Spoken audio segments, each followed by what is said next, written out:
This great big story was made possible by Wells Fargo.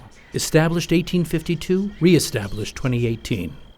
This is Myron. Hi. Myron is an athlete.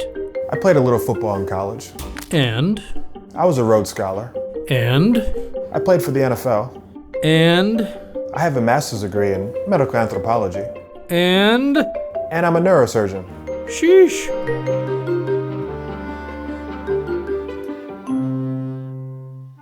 My first dream was to play professional football. There's no question. I was very active as a young man, and I knew that I was pretty good at it. When I got to the 5th grade, that's when I knew I wanted to pursue my second dream. I read a book called Gifted Hands by Ben Carson, who looked like me. He was black, who came from a similar socioeconomic background as me. We didn't have much money when we left the Bahamas and came to America. And the more I read about it, the more I knew that once I was done playing football, neurosurgery was going to be the pathway in the second chapter of my life. I was the #1 rated high school player in the country for football, recruited by everyone, 83 scholarship offers. I always felt that football fed academics, academics fed football.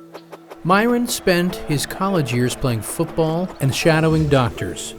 He graduated in 2.5 years and was expected to be a first or second round draft pick in the NFL with a multi-million-dollar contract, but he also had a chance to study at Oxford as a Rhodes Scholar.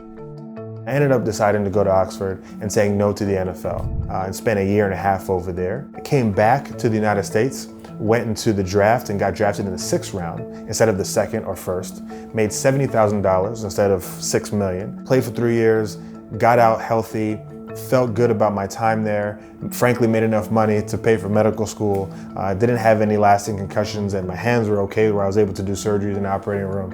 And so I left on my own volition, started medical school, and here I am now. Since head injuries are common on the football field, Myron works to impress the importance of avoiding concussions on young players. But for Myron, his days of tackling are behind him. Football was great for that season of my life, but now this is it. This is the pinnacle. This is where I belong. And I've told my parents several times over and over again. They asked me, Myron, how do you feel what you're doing now? How do you feel? I said, Mommy and Daddy, I feel like this is where I belong. So did you say you played a sport before? Yes.